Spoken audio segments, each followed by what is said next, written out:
Hello बच्चों, कैसे हो आप लोग।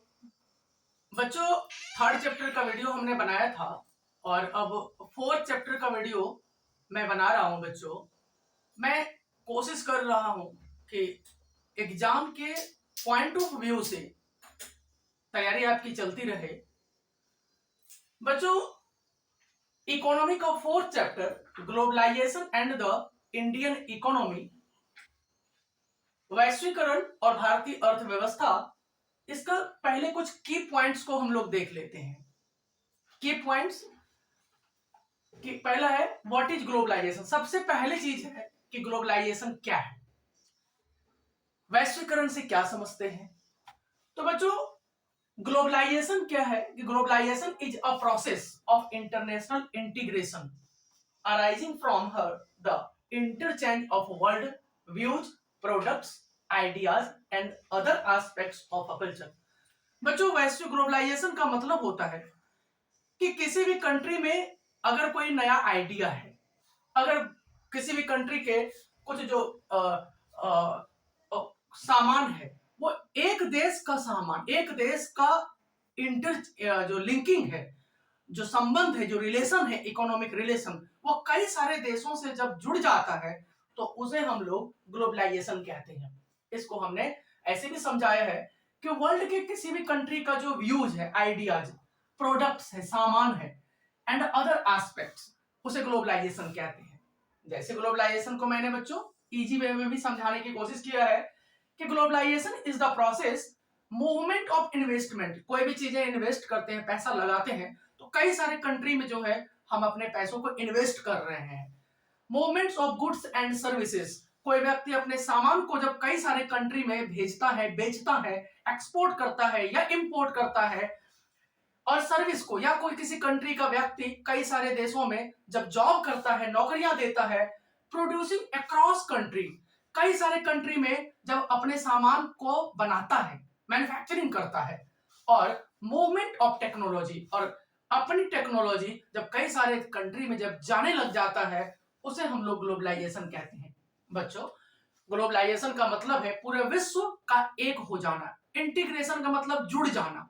जब एक कंट्री कई सारे कंट्री के साथ इकोनॉमिक के साथ जब ट्रेड, इकोनॉमिक ट्रेड के साथ जब जुड़ जाता है तो उसे हम लोग ग्लोबलाइजेशन कहते हैं। नेक्स्ट क्वेश्चन है बच्चों, what is MNC, multi national corporation. बच्चों, एग्जाम में ये पूछा गया है, एमएनसी का फुल फॉर्म भी पूछा जाता रहा है प्री बोर्ड में खास करके। तो एमएनसी क्या है? Multi national corporation. Multinational corporation क्या है कि multinational corporation and enterprise operating in several countries but managed from one country or group that derives a quarter of its revenue from operations outside of its home country। MNC company क्या है कि जब कोई बड़ी company एक से अधिक country में जब अपना प्रोडक्शन करता है, एक से अधिक कंट्री में जब अपने सामान को बनाता है या बेचता है, उसे मल्टीनेशनल कंपनी कहते हैं। बच्चों, मैं बहुत इजी तरीके से, एक स्लो तरीके से समझाता हूं। जैसे एक मान लीजिए अपने देश की एक कंट्री है, रिलायंस कंपनी। रिलायंस कंपनी क्या करता है कि कम से कम 20-25 कंट्री में अपने प्रोडक्ट को बनाता है और करीब 40-50 कंट्री में अपने प्रोडक्ट को बेचता है, तो उसे एमएनसी कंपनी कहते हैं। जैसे अमेजोन कंपनी है, अमेजोन कंपनी करीब करीब 100 से अधिक कंट्री में अपने मैन्युफैक्चरिंग करता है और अपने प्रोडक्ट्स को सेलिंग करता है, बेचता है, उसे मल्टीनेशनल कंपनी कहते हैं।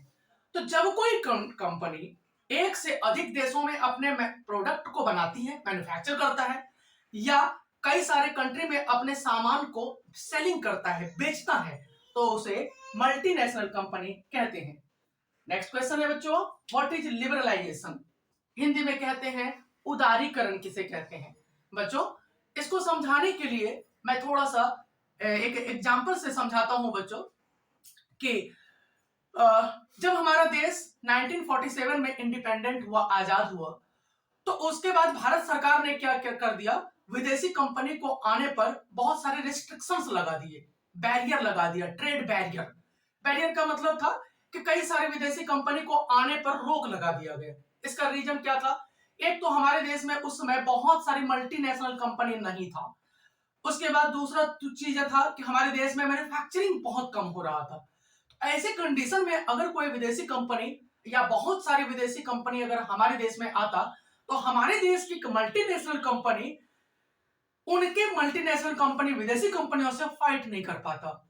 तो हमारे देश की सरकार ने जानबूझ करके किया कि इस 10-20 सालों में हमारे देश में बहुत सारी मल्टीनेशनल कंपनी पहले डेवलप हो जाए, मैन्युफैक्चरिंग का जो कैपेसिटी है इंडिया का वो ग्रो करे, तब हम अपने ट्रेड बैरियर को अपने इंडिया से रिमूव करेंगे, हटाएंगे। तो बच्चों, ये इस काम को करने में कई साल लग गए। 1966 से 69 में हमारे देश में ग्रीन रेवोल्यूशन लाया गया, हरित क्रांति जिसे कहते हैं। इससे क्या हुआ कि हमारे देश में बहुत सारे गेहूं की पैदावार में बहुत बढ़ोतरी हुई, चावल की पैदावार पे गवर्नमेंट ने ध्यान दिया, और इसके बाद क्या हुआ, मैन्युफैक्चरिंग को बढ़ाया गया। उसके बाद 1980 और 1990 के बीच में बहुत सारी कंपनियां जो है मल्टीनेशनल कंपनी के रूप में चेंज हो गई। 1991 में 1991 ईस्वी में भारत सरकार को अब लगने लग गया था कि अब हमने जो ट्रेड बैरियर जो 1947 या 50 में लगा रखा था, अब ट्रेड बैरियर को हटा दिया जाए, रिमूव कर दिया जाए। यानी विदेशी कंपनी पर को जो आने पर रोक लगाई गई थी, उस रोक को अब हटा दिया जाए। इंडियन गवर्नमेंट ने वही किया। इस 40 सालों के दौरान करीब इंडियन 40 साल के दौरान 40-42 साल के दौरान इंडियन गवर्नमेंट ने अपने देश में प्रोडक्शन को बढ़ाया, एग्रीकल्चर पर ध्यान दिया, मैन्युफैक्चरिंग को डेवलपमेंट किया, और कई सारी कंपनियों को मल्टीनेशनल कंपनी के रूप में चेंज करने में गवर्नमेंट ने बहुत कोऑपरेट किया। 1991 में 1991 में जो ट्रेड बैरियर था, जो विदेशी कंपनी को आने पर जो रोक था, उसको हटा लिया गया, और इसी को ग्लोबलाइजेशन लिबरलाइजेशन कहते हैं, उदारीकरण कहते हैं। उदारीकरण, लिबरलाइजेशन का मतलब है बच्चों remove of the trade barriers. जो ट्रेड बैरियर लगाया गया था उसको हटा देना, और जैसे ही ट्रेड बैरियर हटा दिया गया बच्चों, हजारों की संख्या में फॉरेन कंपनी, विदेशी कंपनियां हमारे देश में आई, और इसके बाद हमारे देश में मैन्युफैक्चरिंग और जो सेलिंग था वो बहुत तेजी से इंप्रूवमेंट हुआ। तो बच्चों, उदारीकरण का मतलब है remove of the trade barriers. जो ट्रेड था, जो ट्रेड बैरियर्स लगा रखा था भारत सरकार ने, उसको हटा दिया गया, तो इसे लिबरलाइजेशन कहते हैं। बच्चों, मैं कोशिश कर रहा हूं बहुत इजी लैंग्वेज में, बहुत आसान लैंग्वेज में आपको समझाऊं।